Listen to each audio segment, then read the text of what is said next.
Hi, welcome back. Today we're going to be doing lesson 3 in our tile game series. So what I'd like you to do, please, hopefully you have a working lesson 2, and I want you to copy that folder. So go to where your tile game is located, and we'll copy lesson 2, and we're going to call it lesson 3. Okay, so this is just a old copy of lesson 2, so I don't need that. Lesson 3, if we open it up, and we should be able to edit each one of these and open them up in Thonny, and we can take a look at it.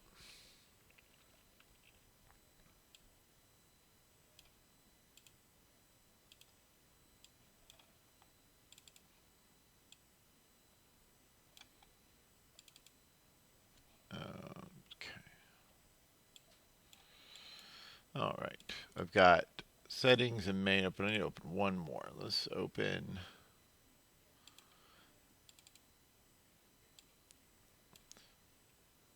sprites. Okay.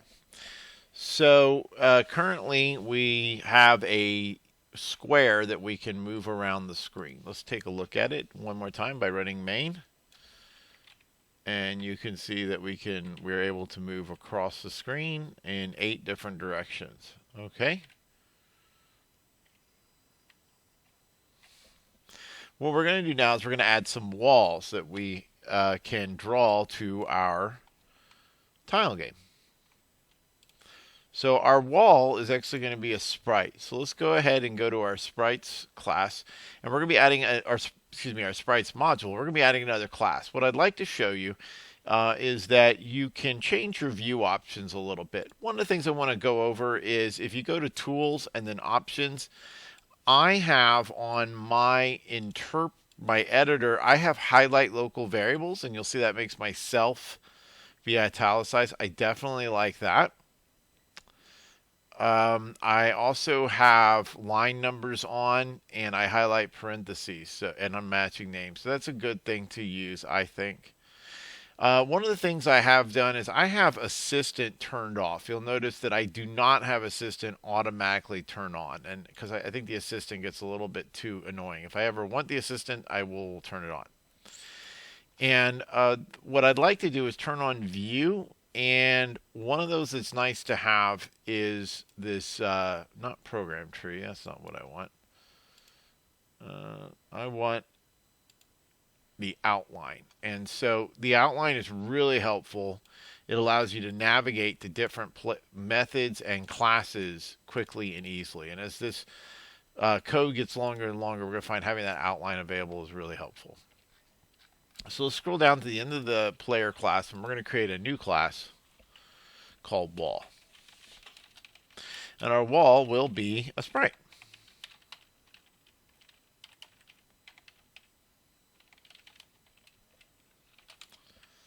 And we'll have an init. Once again, we'll keep a reference to our application, which I'll call game, and the XY location that we're hoping for the wall to be positioned. The X and Y will actually be the tile position that we want. So we'll have to adjust that. Very important that we call this super init. If you do not call this, you'll get an error. And if you haven't seen that error yet, comment this out, and you'll see what happens is that when you try and add it to a group, the group thinks it's a sprite. If it's not a sprite, it won't work. And to be a sprite, we need to subclass sprite by putting that in parentheses, and we need to call the super constructor from sprite. All right, so I'll keep a reference to game. I'm going to make an image here. So I'm going to say self.image. And again, I just want this to be a Pygame surface for now. So I'm going to make my surface just like my player, the size of a tile. And I need that to be a tuple. So I need, remember, tuples are in parentheses. There's 12 minutes left. So remember, tuples are just a lot like lists, except for they cannot be changed. So typically we use them to reference XY or width and height settings. So they, just like XY points in math class, they have to have their own set of parentheses inside the parentheses for the call to the constructor of the surface. And I'm going to fill this with blue.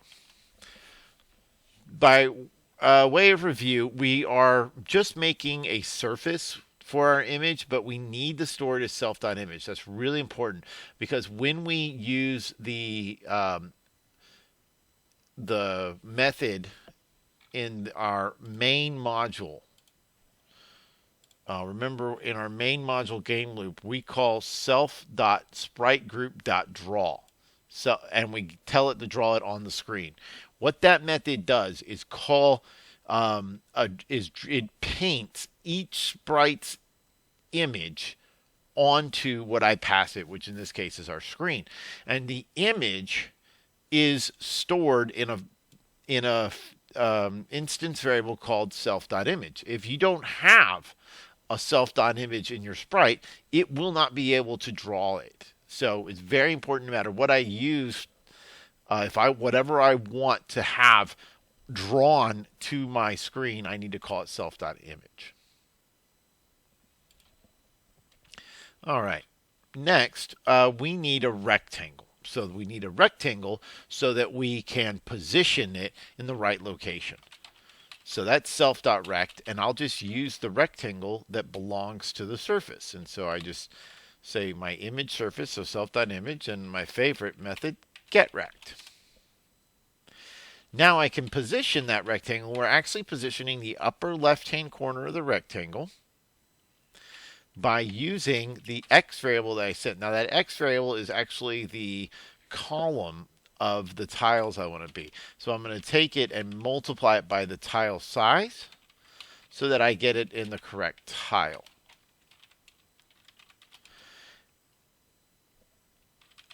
And now I'm going to add this to my games sprite group. So this is an important step. We're going to add it to the sprite group that belongs to our application, and I'm adding myself so that we know that when I call the sprite group.draw, it will draw my walls and all the other sprites that are in there. But we're going to create an additional sprite group called a wall group so that we can just kind of specialize, so we can find out stuff just about the walls. So it's common that we have an all sprites group, which I'm calling sprite group, and then another group that has just specific ones for enemies, items, or what have you. This one will be just for walls, and we're going to add ourselves to that.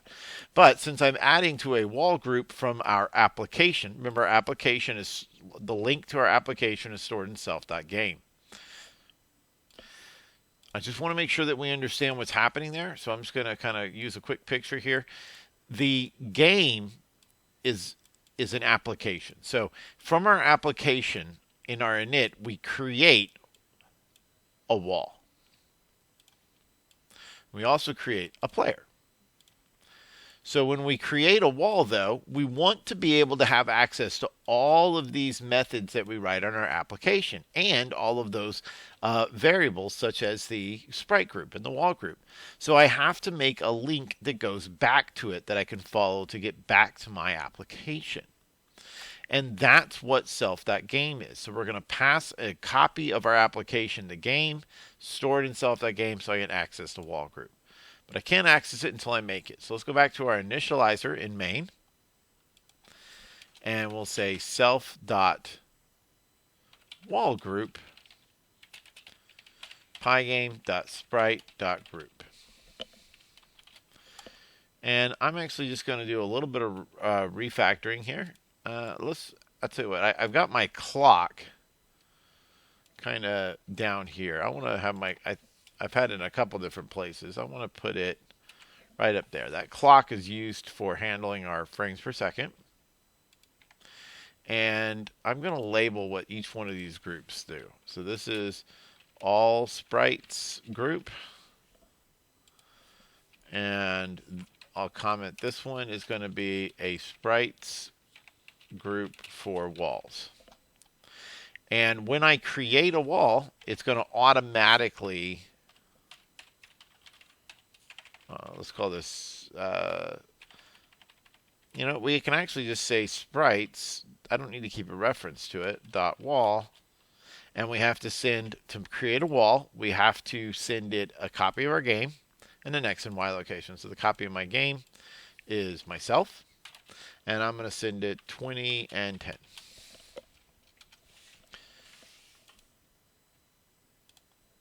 Save those and let's run it.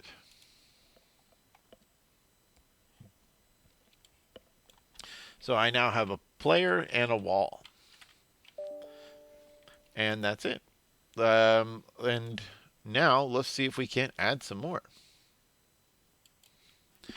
Okay, so I'm going to be adding quite a bit of walls. So you know what I'm going to do? I'm going to, instead of trying to add all my walls right here in the initializer, it makes a good idea for our initializer to just call methods that we need. So I'm going to instead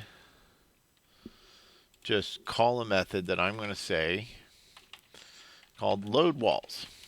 All right, and so we'll make a separate method called def load walls that will take in just self. And let's see what we could do. Well, we could say for, let's say x in range.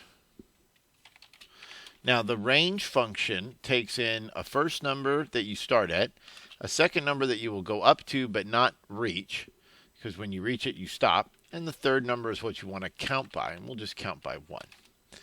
And I'm just going to make a new wall. So I call the wall constructor with self, x, and 10. Now you notice I'm not actually storing this in a variable or a list or anything like that. So how would I retrieve these walls later if I wanted to? Well, remember, they're in a wall group.